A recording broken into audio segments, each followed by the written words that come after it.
As I'm sure most of you are aware, yesterday the U.S. and its allies attempted once again to kill the leader of a sovereign nation because they didn't agree with his politics.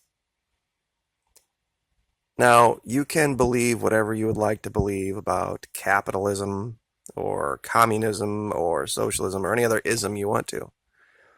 But the idea that those problems are solved by killing leaders is something that is hatched only in the minds of truly sick individuals. And I find it very ironic that tomorrow, set to touchdown in Bogota, is this man affirming the role of Israel as the weapons suppliers to Colombia. And very shortly after that, 24 to 48 hours, this man is going to be inaugurated as officially now the president of Colombia, a man who has said on multiple occasions that he is not interested in any kind of peace with his neighbors, the ELN, the FARC, having spent the vast majority of his career not in Latin America, but at the Washington Inter-American Development Bank. That's where this man got his qualifications to be president of Colombia. And make no mistake, that is how they solve their problems here. In Colombia, when there is a leader that the right-wing paramilitaries don't like, they just assassinate him. That's what they do. That's why we hear about the Medellin cartel. We hear about places like Cartagena and Cali being synonymous with slavery and trafficking and drug dealing and assassinations. And why the vast majority of people couldn't probably name more than one city in Venezuela.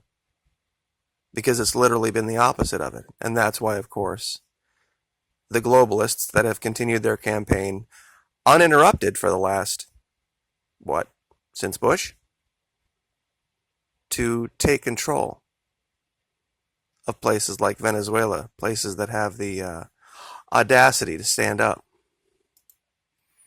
and say, no, we are going to be sovereign, and you're going to have to kill every single one of us to stop that. You know, after this happened, it was not very long that the leader of this country went before the people of his country and made a statement. There's a scripture in the Bible that says, from the abundance of the heart the mouth speaks. And having been very, very close to being ended in this event, one of the first things he said in the speech was, if God be for us, who be against us? Now, I want everyone in my audience to just take that in for a minute. That this man did not call for retribution. This man has a very large military, and he has some very advanced weaponry. He could have called for vengeance. He could have ordered his military to high alert, and he could have launched into Colombia. And the evidence is overwhelming that they're involved, along with Israel, along with the United States, and other countries in the region. It's happened over and over again, multiple times to him, multiple times to his predecessor, Mr. Chavez. But he called for peace, and he called for unity, and he called for an uninterrupted march toward victory in his country, not by military force, but by the spirit of his people, quoting the Bible along the way. When was the last time that happened in this country? I can guarantee you this. If it had been the current administration, and there had even been an attempt, there would be military forces being mustered somewhere to go attack somebody, regardless. That's how the U.S. handles these things. And that hasn't changed in the last 2 years. It hasn't changed in the last 20 years. So I guess all I can really say that probably hasn't already been said about this is that the evidence is pretty clear as to what's going on. The mainstream media is united, Fox, CNN, left, right, in their story, which should terrify you. On June 7th, I put out a video that talks about the 5 people in the U.S. administration that had actually called for this. On July 7th, I did a video that talked about how this plot to take over the government of Venezuela goes back through Bush, it goes back through Clinton, it goes Obama. It's gone on for a long time, and nothing has changed. In fact, the previous leader that died in 2013 called Colombia the Israel of Latin America, which should speak volumes to you. Even this country has been implicated. There's also a story out there now about this firefighter group or whoever that dispute the idea of there being attack drones. It's funny because when you look at the camera and you see what happened and you hear the explosions, everybody here is looking up in the sky in front of them. But of course, there's already a disinformation campaign ready to go on the ground. See, they had already planned for the failure. They had already cooked up the story if this didn't go well. But it's falling apart completely because the video evidence is overwhelming. And they already have the guys in custody.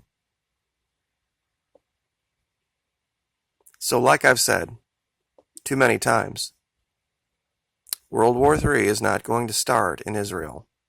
It's not going to start in Syria or Saudi Arabia. It's going to start right here. This is where the shooting war is going to happen. And this was just a prelude to it. And when it really does fall apart, and the Venezuelans are forced to deal with Mr. Duque, Panama is going to be the unseen consequence of this. Because while I know we send $500 million plus every year to these thugs in Colombia, and they have some pretty advanced weapons, and they have a pretty tough military, they are about as corrupt as the day is long. And the Colombians have for 20 or 30 years been tasked with hunting down paramilitaries and hunting down civilians and slaughtering civilians. They've never faced an organized military force. And if it were just the Venezuelans by themselves, I would say, that's going to be a pretty good fight. But it's not. Colombia is actually very lucky that this failed yesterday. Because had it not failed, there would be Russian troops in the streets of Bogotá right now. There's a lot of things going on in Venezuela that a lot of people don't know. And I'm not cheering this on because there's going to be a lot of death, a lot of destruction, and a lot of suffering simply because the U.S. can't get its way when it comes to Venezuela. We've debunked the story literally to the point of ridiculousness. So I guess that's all I'm going to say at this point. I could say a lot more, but discretion being the better part of valor. But do understand that there is very clear choice between good and evil here. I guess we're all going to have to make a decision. Because the mainstream media is going to make one for you. And they're going to give you all sorts of quote-unquote facts that will lead you to one conclusion that isn't exactly the truth. So, have a happy Sunday, everyone. Like, share, subscribe.